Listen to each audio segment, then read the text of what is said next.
Insights from the world's best medical minds. You are watching therightdoctors.com.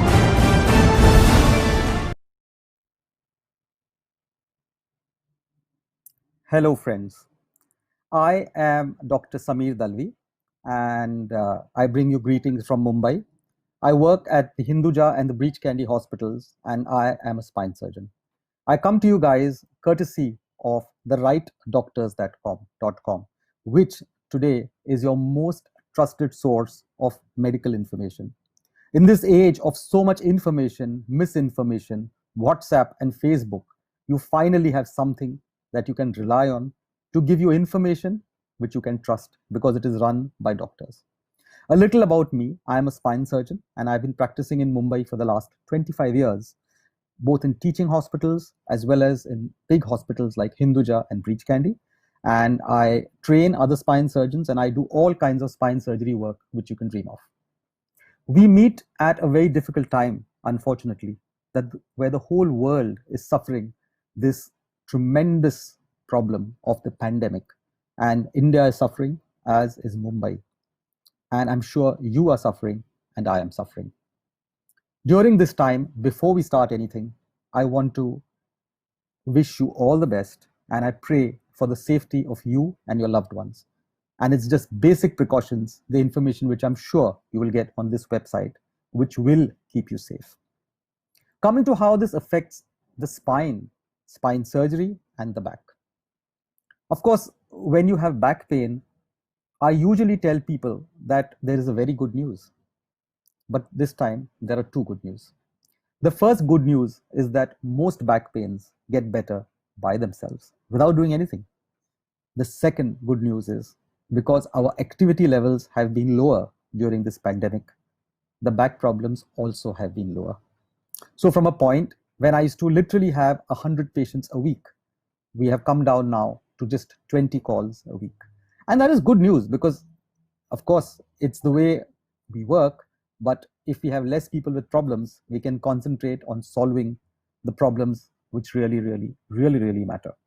What the pandemic has done for the last 2 or 3 months has created this work from home culture, which has worked well for men or for people who work in an office because they don't have to travel anymore and they're working from home. Has not worked so well for others because they have had to do their household chores, doing things like dishes and the floor and the swabbing, and this has led to a lot of pressure on the back. Ergonomic seating, which may have been there in an office, is not at home, and some people have makeshift desks, and therefore people have been getting back pain.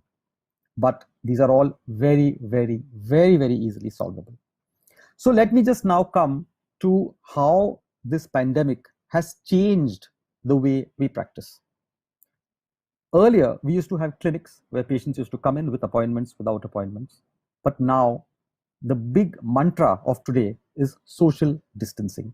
We want to keep us away from you, but more importantly, we want to keep you away from us. We don't want to expose you to a hospital environment. We don't want to expose you to crowds and other patients. And for that, one of the excellent platforms is the teleconsulting platforms. So on teleconsulting, we are able to diagnose and treat most of your problems because a face-to-face interview, some very basic tests, which we can do right over a call with a video. We can see your investigations, which you can send us earlier by uploading your MRI scans, your X-rays, your blood tests, and we can give you excellent advice. The fun part is that most of the spine problems are actually solved conservatively. And in this day and age, conservative treatment has an even bigger role. Nobody wants to go for surgery at the best of times, but certainly not now. Conservative treatment mainly is medications, modification of activity, and exercises. And as you would know, this can easily be given via a non-touch method because counseling and explaining how you should structure your workspace, how you should structure your day, how you should structure your normal activities forms a large part of this. Prescription writing can be done by teleconsulting, and exercises can be shown. We can show you the exercises, we can send you videos, we can interact, and most of the time your problem can be solved by a teleconsult. After this, if we do need to see you, a small percentage would be called to a clinic, where again, we would make use of all the social distancing techniques to make sure that you are not exposed to disease and we are not exposed to other problems. Thus, this is one thing which is very new in as a result of this pandemic: teleconsulting, remote consulting, and it saves you guys as well, because you don't have to spend on travel, and anyone from India can consult me. You don't need to fly into Mumbai to see me. Most of the time, half the patients I see come from out of town, and they've taken a flight and they're in a hotel or staying with relatives. With teleconsulting, it's as easy as log on and get a consultation. Having said that, let's move on. As I said, most of the treatments are conservative, and they would be exercises as a mainstay and modification. And all of this can be done through online. Even our physiotherapists have an online system where they can see you, you can see them, and you can do the exercises which they teach. And most of you would make a recovery just by that. So most of your neck and back problems would be treated by exercises, medications, and modification of activity. What about surgery? Honestly, a very small percentage of patients need surgery when it comes to the spine. And there would be again two groups: those who have a problem which is long standing, which needs an elective surgery or a planned surgery. But there are those who need an emergency surgery. For instance, if they have compression of the spinal nerves, if they have weakness or numbness in the legs, or if they have pain which just cannot be managed. These are the patients which need emergency surgery. But that comes down to just a trickle. To give you an idea, from a time when we were doing 10 to 15 surgeries a week, I am now down to doing 1 to 2 surgeries a week. And these are the only really required emergency surgeries which are being done. What is the problem with surgery? Why are we not doing elective surgery? Well, the biggest issue again is this COVID, and getting somebody into a hospital environment and keeping them for 2, 3, 4, 5 days exposes them to this virus and an infection which they may not have had earlier. The second problem is that there are so many people in the community today who are positive for corona because of the surroundings, that if that crops up in the post-operative period, it becomes very difficult. And one study shows that 20% of people landed up with serious problems, ICUs, and even mortality when a routine surgery is done in patients with active coronavirus. And therefore, it's our largest endeavor to avoid surgery during this time. Yes, if you do need surgery and it's an emergency, we will test you, we will take all the precautions, and we will do it. But elective or planned surgery is pushed forward till better times, and better times will come. What do we do in the meantime? Yes, the medication and the other conservative treatments, but there are other treatments as well. There are pain management techniques like epidural injections, blocks, etc., which can help you tide over. And you can easily tide over 1, 2, 3 months till better times come back. How has our surgery changed? We now prefer to do quicker surgeries, more precise surgeries, and surgeries which allow you to go home early. So although I was doing a large number of high-tech, minimally invasive surgeries initially as well, now that would be the mantra. If we do minimal invasive keyhole operations, which take a shorter time, which have a shorter recovery period, and the patients can go home in a day or two, that definitely reduces the risk of any complication, the risk of them getting this virus or spreading this virus in the community. And the rest of the care can be taken at home, because we always have the video consulting platform. We don't need to have the patient in the hospital. Through the video, we can actually see them and speak to them almost every day. And this again works well to the advantage. Hence, the whole way that we do our spine practice has changed, but that's what we're here for. We evolve, we learn, and we adjust to the situation. This pandemic will go away. We don't know when. We don't know whether it's 3 months, whether it's 3 years.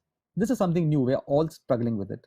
But while you are struggling on your side, we are struggling with our side to find the best solutions for you. In the meantime, my advice to you is, in addition to saving yourself from the coronavirus, which, as I said, you will surely get information on this platform, save your back as well. And this would be simple, basic tips about how you adjust your workplace. Because if you're working from home, you really do need to have a very good workstation, a table at which your laptop is at your eye level, a chair which supports you well, a posture which is good. You need to keep stretching your neck from time to time, doing exercises for the shoulder girdles, right? Tucking in your chin, tucking out your chin, making sure that your neck is not bent. Every 15 minutes, you need to do these stretches. And every 45 minutes, you need to get up, take a walk, and come back. If you are doing household chores, you have to be careful about how you bend and lift utensils. You're not used to doing this. Your maids were doing this all these years, but now you have to do it. And you are not, honestly, as strong as those maids because they've been doing it forever. So you need to make sure how you do the floor, how you take out your utensils, etc., and keep your back and your spine healthy. And in spite of this, if something happens to you, you can always reach out to your friendly neighborhood doctor for advice and referral. So what more about this pandemic? This pandemic has affected everybody. It has affected doctors as well. As I said, we who were busy from morning 7 a.m. till night 11 o'clock have suddenly found that we just have a tenth of the patients. What do doctors do? You might be interested in knowing. We are not sitting and relaxing. Yes, we do our share of household chores as well. We have to cook, we have to clean, we have to do all of that. We are human beings. But what else do? We have used this time to update ourselves and update our community. We have had a series of educational programs such as webinars, and I myself, who is the chairman of a large international organization for academics, have set up many webinars, as have many of our colleagues, where we have topics, and through platforms which are video consulting or Zoom kind of platforms, we have webinars where we disseminate knowledge, we get the latest knowledge, and we are using this opportunity to upgrade our skills. So at the end of this all, we hope you are going to get a revised new package and a new doctor. So there is a lot to talk about, but let me not lengthen this further. The point is this: stay safe from the virus, stay safe from back problems by taking care of yourself, keep fit physically and mentally, and if you do have a problem, you can reach out to us. We can most likely take care of this by a video consult, and if you do need to come in, we will make sure that you are safe and you get the safest kind of treatment. So greetings to you all from Mumbai, and again, congratulations to the rightdoctors.com who have stepped up at this critical moment to make sure that education and knowledge which can be trusted is spread. Thank you. Insights from the world's best medical minds.